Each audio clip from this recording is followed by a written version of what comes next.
बिस्मिल्लाहिर्रहमानिर्रहीम। आज हम शख्सी खाका पढ़ रहे हैं मौलाना ज़फ़र अली ख़ान। मौलाना ज़फ़र अली ख़ान का नाम तो आपने सुना होगा। वो निडर सहाफ़ी थे, बेबाक सहाफ़ी थे, हुर्रियत पसंद थे, सच्चे आशिक़ रसूल थे, कोहना मशक अदीब भी थे, ठीक है, और शायर भी बहुत बेहतरीन थे। ये आपको इस शख्सी खाके में पता चलेगा जो चिराग हसन हसरत ने लिखा है। मौलाना ज़फ़र अली ख़ान हमा जहत शख्सियत के मालिक थे, जिनके शख्सियत जो है वो पहलूदार थी। कई कोने थे, कई पहलू उनकी ज़िंदगी से जो है ना वो यहाँ होते हैं। वो अपनी ज़ात में अंजुमन थे और उनका अखबार था ज़िम्मेदार, जो आप लोगों ने सुना होगा। और उसके शुरू में जो है ना एक शेर लिखा हुआ होता था कि खुदा ने आज तक उस कौम की हालत नहीं बदली, ना हो जिसको ख्याल आप अपनी हालत के बदलने का। और ये जो है कैदो बंद की सऊबतें बर्दाश्त की इन्होंने, जेलों में रहे, और यहीं पे इनकी जो है आपके निसाब में हमद शामिल है, जिसको जो हब्सियात उनका जो मजमुआ है उसमें से ली गई है। हब्सियात उसको कहते हैं कैद, घुटन कैद हबस से, जो उन्होंने कैदो बंद के दौरान जो उन्होंने शायरी की तो उसको जो है ना हब्सियात कहा गया। तो ये चीज़ जो है ना देखें आप उनके हवाले से मौलाना ज़फ़र अली ख़ान की शख्सियत के ऊपर जो स्केच बनाया है, जो तस्वीर कशी की है, जो खाका बनाया है, ठीक है, वो आज हम पढ़ने लगे हैं। चिराग हसन हसरत, असल नाम इनका चिराग हसन था, और चिराग हसन हसरत, चिराग हसन इनका नाम था, और हसरत ये तखल्लुस करते थे। जैसे शायरी में मुख्तसर सा नाम रख दिया जाता है, वैसे ये बेहतरीन सहाफ़ी थे। सहाफ़त इनका शोबा था, सहाफ़त इनका ओढ़ना बिछोना था, लेकिन उन्होंने खाके भी लिखे। साहिब तर्ज इंशा परदाज थे। इंशा परदाजी इतनी खूबसूरत थी, बच्चों के हवाले से भी इन्होंने बहुत कुछ लिखा। मोरल स्टोरीज, उनकी कहानियाँ, उनके हवाले से भी ये लिखते रहे। पहले ये जो है इनका एक अखबार इसमें ज़िक्र आएगा, ठीक है, उसमें जो है ना ये ज़रा तफसील बताई जाएगी। कलकत्ता में जो नई दुनिया अखबार था उससे मुंसलिक थे। फिर ये मौलाना ज़फ़र अली ख़ान के कहने पर लाहौर तशरीफ़ ले गए, और वहाँ पर इन्होंने जो है वो अखबार ज्वाइन किया, और वहाँ पर सिंदबाद जहाज़ी, वो आप लोगों ने शायद नाम सुना, उसके हवाले से ये कालम लिखा करते थे। तो अब से कोई 10 साल उधर का, यानी 10 साल पहले का जिक्र है कि मैं अखबार नई दुनिया के दफ्तर में बैठा काम कर रहा था। इतने में किसी ने आके कहा कि जिम्मेदार साहब आए हैं।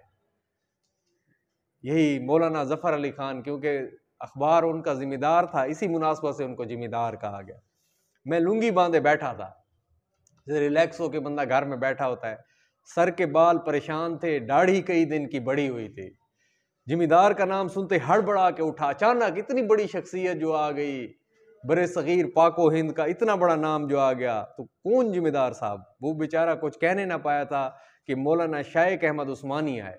ये भी जो इनका था वो अखबार था नई दुनिया, तो उससे मुंसलिक थे, ये भी लिखने वालों में शामिल थे। वही मौलाना ज़फ़र अली ख़ान आए। चचा सिद्दीक अंसारी ने जो अपने गदीले पर पाँव, जो अपने गदीले पर, यानी गद्दा जो होता है, ठीक है, रोई से बना हुआ नरम नाजुक जो होता है, पर पानों की जुगाली फरमा रहे थे, पान खा रहे थे। पान जो होता है ना, जैसे पत्ते के अंदर लिपटा हुआ और उसको मुंह में डाला, और जिस तरह जुगाली करना ऐसे होता है जैसे भैंस ऐसा ऐसा खाती रहती है, मुंह में घास आता है और ऐसे ऐसे खा खा के ये उसी तरह पान खा रहे थे मजे लेकर। अंगड़ाई ली और नीमबाज आंखों से, अध खुली हुई आंखों से, जैसे नशे में सरशार हो पूरी। मतलब जब इंसान सो के उठता है तो आंखें भी जरा सुर्ख होती हैं, तो इधर उधर देखकर एक और गलोरी कले में दबा ली, एक और पान की जो है ना वो मुंह में डाल लिया ऐसे खाने के लिए।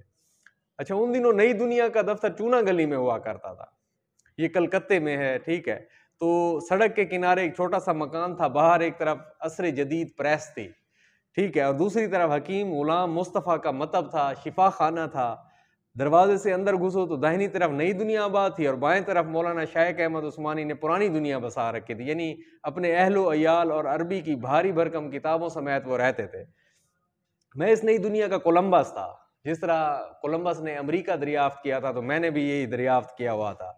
ठीक है, नई दुनिया के अखबार में, यानी अच्छा, और मकाला इफ्तिताया एडिटोरियल जिसको कहते हैं, ठीक है, एडिटर के लिखने के लिए जो होती है, ठीक है, उस जहाज के साथ साथ फुकाहात की फुकाहात से है, जिंदा दिली, ठीक है, हंसी मजाक बजला संजी, ऐसी ऐसी अच्छी अच्छी जो माहौल को किश्ते ज़ाफ़रान बना दें, ऐसी तहरीर करना भी चलाता था। अफसोस ये कि ये महफिल साल भर के अंदर अंदर भरम हो गई, ख़त्म हो गई, नीस्तो नाबूद हो गई। न नई दुनिया रही, न पुरानी दुनिया, रहे नाम अल्लाह का।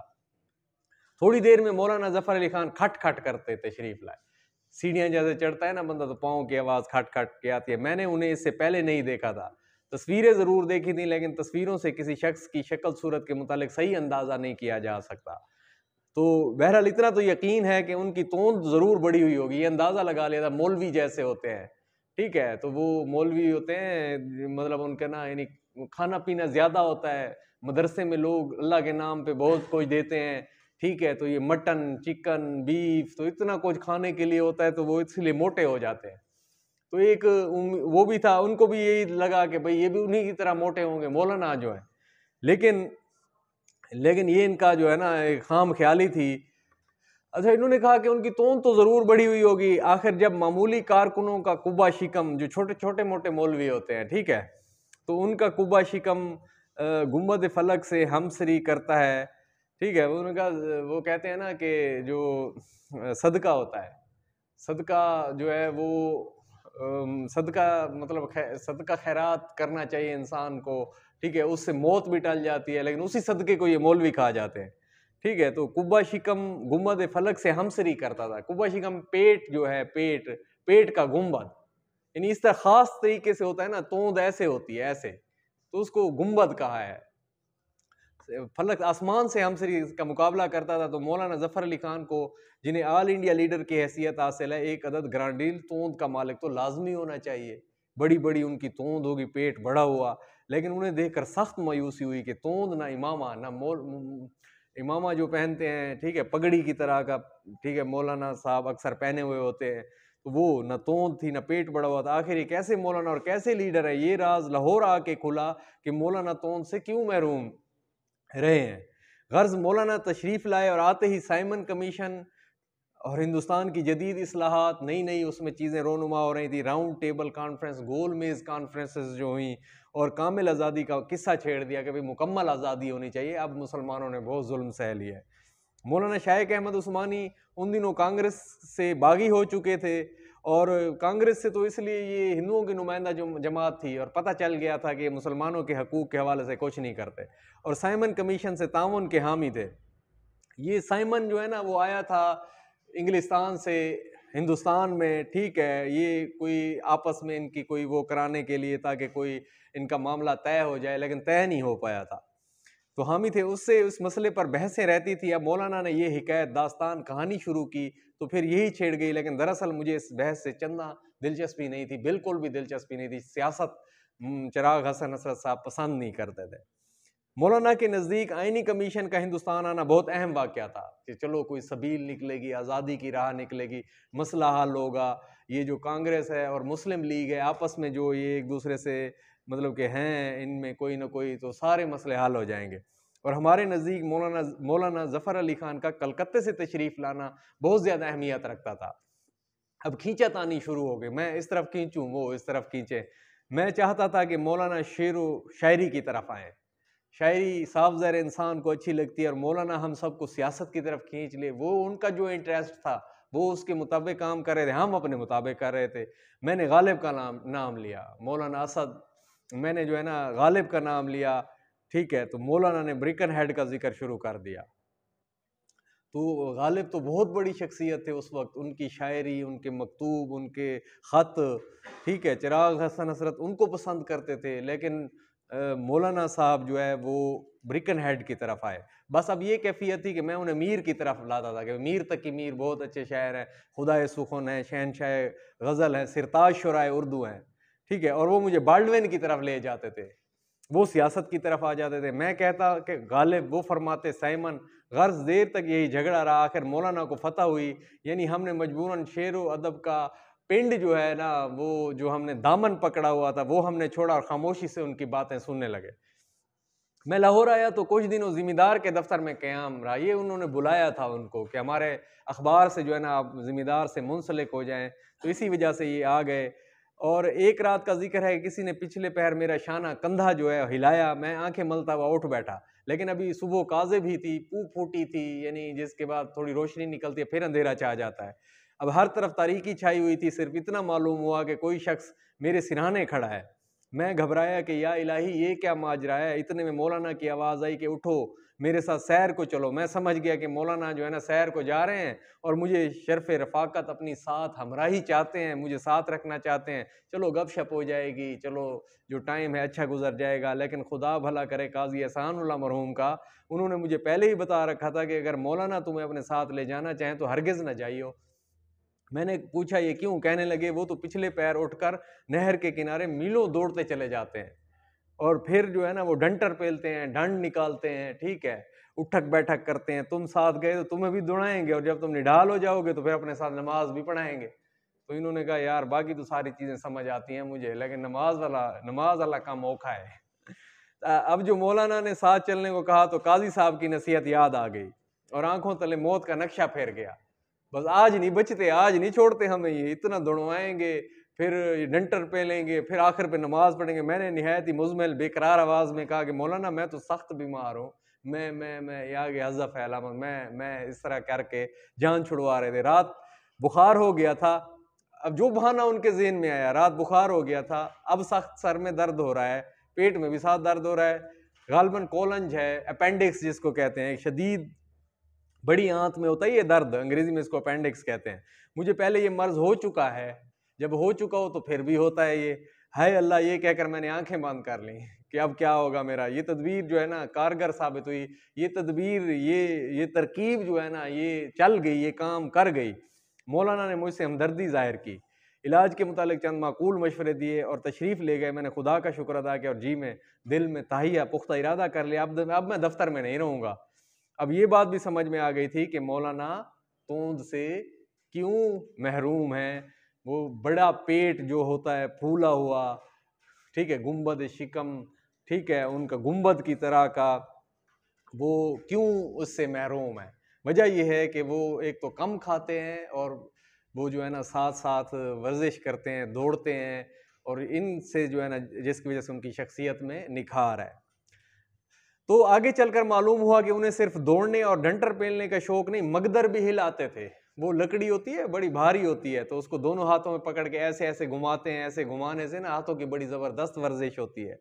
नेज़ाबाजी हो गई, शह सवारी, घोड़सवारी हो गई, में बर्क हैं बिजली की तरह थे, तैराकी हो गई, और कश्ती गिरी में भी बंद नहीं।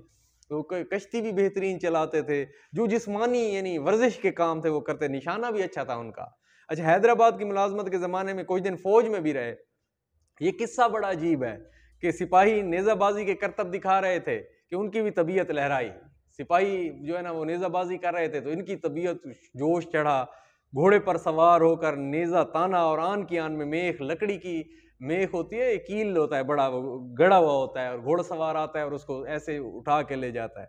तो हर तरफ से तहसीन व आफरीन का गलगला शोर उठा कि वाह भाई ये कौन है, ये जवान मर्द कौन है, ये माशाल्लाह पहलवान है, ताकतवर आदमी है, ये क्या है, इसने तो ये जो काम दूसरे नहीं कर सकते इसने फ़ौरन कर दिया। अब उनकी खिदमत फ़ौज के सीगे में मुंतकिल कर, महकमे में मुंतकिल कर दी गई, यानी इन्हें नौकरी मिल गई। लेकिन अफसर और मुल्क से निभाह ना हो सका। जो बड़े होते हैं, साफ ज़ाहिर है, मतलब आर्मी में जो फ़ौज होती है वहाँ पे यस सर कहना पड़ता है, लेकिन कुछ इस तबीयत के मालिक होते हैं जो हर बात में यस सर नहीं कह सकते, तो इसलिए इस्तीफ़ा दे दिया इन्होंने। अच्छा, एक मरतबा एक साहब कहने लगे मौलाना ज़फ़र अली खान ज़बान और मुहावरे के उस्ताद हैं, ठीक है, और अशार की बंदिश खूब होती है। उनकी अशार जो है ना बहुत ही खूबसूरत वो कहते हैं, लेकिन उनके यहाँ हकीकी शायरी बहुत कम मिलती है। ये तो सबको पता था, ये सहाफ़ी भी हैं, ठीक है, और हुर्रियत पसंद भी हैं, सच्चे आशिक रसूल भी हैं, लेकिन शायरी के हवाले से वो थोड़ा सा वो था।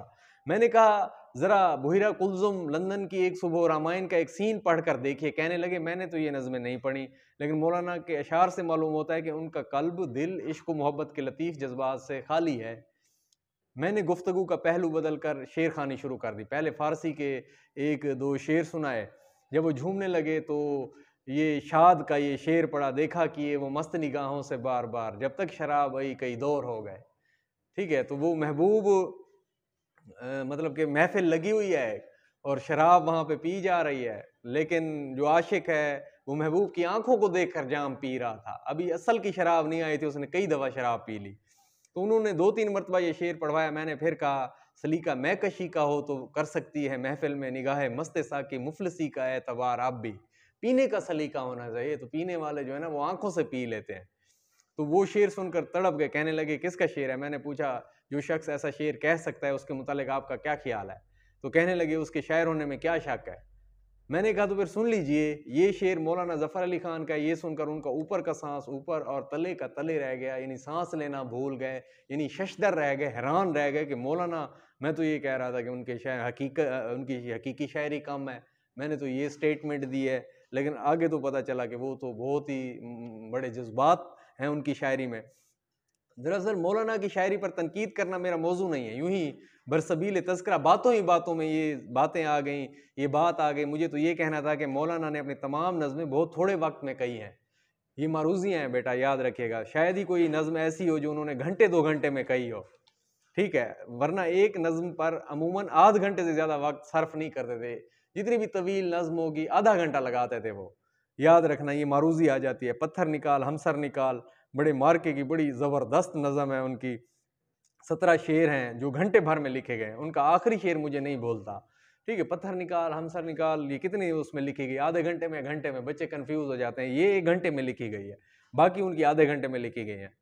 अच्छा, तू ग़ज़ल ख़ानी पे आ जाए तो है ख्वाजाए वक़्त, ज़ुल्फ़े अंबर बार से कसदुम बखेर अज़दर निकाल। ठीक है? तो ग़ज़ल ख़ानी पे आ जाए तो ख्वाजाए वक़्त, ये ख़ाजू एक फ़ारसी का शायर था, बड़ा ज़बरदस्त ग़ज़ल गो शायर था। ठीक है? ख्वाजू आरफ़ी इसको कहते थे। अच्छा, अब ज़ुल्फ़े अंबर बार से महबूब की ज़ुल्फ़ों को जो है वो अमूमन साँप से तशबीह दी जाती है, ठीक है? क्योंकि वो भी इसी तरह बल खाए हुए होते हैं, साँप भी बल खाए हुए होता है। तो महबूब को जो है बालों को तशबीह दी जाती है, तो कसदुम बिखेर अज़दर निकाल, कसरदुम जो होता है ये बिच्छू होता है, अक़रब जिसको कहते हैं आप, ठीक है? कसरदुम बिखेर अज़दर, अज़दर जो है ये अज़दहाक होता है, मुँह निकाल, मतलब यानी इतनी उसकी महबूब की जो ज़ुल्फ़ें हैं, इतनी खुशबूदार हैं, इतनी प्यारी हैं कि इस तरह के साँप, कभी बिच्छू, कभी साँप, इस तरह मतलब वो महसूस होती हैं। तो ये खूबसूरती की वजह से कहा गया।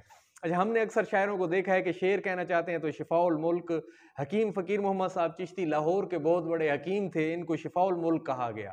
इनकी कई किताबें लिखी हुई थीं और रिसर्च थी और तहकीक थी, और बड़े-बड़े मतलब के जो जिस तरह अपने वक़्त के डॉक्टर होते हैं, उनके मुकाबले के ये हकीम थे। रजू करते हैं और हफ्ते भर का मुसल होते हैं, यानी पेट यानी कब्ज़ हो अगर तो ये पाखाना आसानी से आ जाए, मुसल उसको कहते हैं, जिसको यानी जुलाब आवर, यानी जो मतलब कि ज़रा कब्ज़ वगैरह को दूर करने के लिए उसको कहते हैं, ऐसी दवाई देते हैं जैसे कब्ज़ दूर हो जाती है, ठीक है? अच्छा, फिर फ़ी यौम एक शेर के हिसाब से कहते चले जाते हैं। ये नहीं करते तो बीवी को पीटते हैं या उससे पिटते हैं। अच्छा, बच्चों को झिड़कते हैं। ज़रा घर में शोर हुआ और वो सर के बाल नोचने लगते हैं। हाय अनकाए मज़मून दामन में आके चला गया। हाय अनकाए मज़मून, मज़मून का परिंदा जो है, मज़मून का ख़्याल जो है ना आया है, बड़ा कीमती ख़्याल आया हुआ था। तो अनका एक परिंदा होता है, पहले ज़माने में हुमा, अनका ये परिंदे हैं, ठीक है? किसी के सर पे बैठ जाएँ तो उसको हुमा जब बैठता था तो कहते थे इसको वज़ीर-ए-आज़म बना दो, इसको बादशाह बना दो। तो ये भी एक कीमती परिंदा है जो आके फ़ौरन चला गया, कमबख्तो मलूनो, तुम्हारे शोर ने उसे उड़ा दिया। मौलाना ज़फ़र अली ख़ान का ये हाल नहीं, जिस तरह हम और आप नसर लिखते हैं, इसी तरह वो शेर कहते चले जाते हैं। मौलाना जब दफ्तर में रहते थे बड़ी चहल-पहल रहती थी, बड़ी रौनक रहती थी। अच्छा, नज़्म लिखी और पुकार के कहा कि बुलाओ काज़ी को, बुलाओ अख्तर को, कहाँ है ज़ाहिदी, कहाँ है हसरत? सब जमा हुए और मौलाना ने नज़्म पढ़ के सुनाई और फिर उन्हें नित नई तजवीज़ सूझती रहती थी, जो 2-3 दिन के चर्चे में गायब गुल्ला ख़त्म हो जाते, जिस तरह जोश चढ़ता था वो फिर बैठ जाते थे। हम में से कोई अच्छा शेर कहता या कोई अच्छा मज़मून लिखता तो तारीफ़ करके दिल बढ़ाते और इनाम भी देते। एक मरतबा राकिम ने फ़ुक़हात लिखे, यानी जो लिख रहा है ये ख़ाका खुद ही मुराद है यहाँ पे, चिराग हसन हसरत, बहुत खुश हुए, बटवा निकाल के दे दिया और कहने लगे इसमें जो कुछ है ले लो। लेकिन अक्सर लोग फिर भी दुआएँ माँगते रहते थे कि अल्लाह करे मौलाना कहीं दूर चले जाएँ, और अमूमन ये दुआएँ कबूल ही होती थी, बाहर सफ़र के ऊपर रहते, बहुत बड़ी शख्सियत है। असल में मौलाना को अखबार की ज़बान और किताबत की सेहत का बड़ा ख़्याल रहता था, ठीक है? कि उसकी किताबत, सेहत, फ़िक्रों की बंदिश, चुस्ती, और जो कातिब थे उनकी जान जो है अलग आफ़त मुसीबत में रहती थी, एडिटर साहब अलग मुसीबत में मुब्तला था। जब तक मौलाना दफ्तर में हैं, गोल-गपाड़ा शोर मचा हुआ होता है। यूँ ही कॉपी पर नज़र पड़ी, शोर मच गया, अरे ये क्या है, ये क्या है? ये इबारत तो बिल्कुल मुहमिल है, यानी ये तो मतलब कि गलत है, ठीक ही नहीं है, इस मरासले की तसीह इसको ठीक नहीं किया गया मरासले को, यूँ ही कातिब को दे दिया गया, खबरों की इबारत चुस्त नहीं है, ठीक नहीं है, बंदिश ठीक नहीं है। किताबत की गलतियाँ तो देखो, एक कॉलम में 50-50 गलतियाँ, और किताबत कैसी अजीब हुई है, कोई दायरा भी तो सही नहीं, गज़ब खुदा का, कुरान की आयत गलत लिख दी गई। देखो सही, इतना ख़्याल ना आया कि कलाम इलाही है, सत्यानाश बर्बाद कर दिया अखबार को, इन तमाम कापियों को जला दो। मतलब इतने वो यानी मुतमिन ही नहीं होते थे कि जितना भी अच्छा काम किया जाए वो नहीं होते थे। इस वज़ह से तो ये अच्छा अखबार था इतना। असर नौ अखबार मुरतब नहीं हो सकता, ऐलान कर दो कल अखबार नहीं छपेगा, बुलाओ अख्तर को, अख्तर कहाँ है? कहाँ है काज़ी? काज़ी बंद कर दो जी अखबार को, बंद कर दो, मैं यूँ अखबार नहीं निकालना चाहता। तो ये हाल होता था, और उस वक़्त जो है ना काफ़ी चहल-पहल, और काफ़ी जो है ना वो गोल-गपाड़ा मचा के रखते थे। तो मरदुम दीदा से लिया गया है, ये जो उनके खाकों की किताब है उसमें से एक खाका लिया गया है। उम्मीद है आपको काफ़ी सारी बातें जो है ना उनकी शख्सियत के हवाले से समझ में आ गई होंगी, और ये आपके ज़हन में बैठ गई होंगी।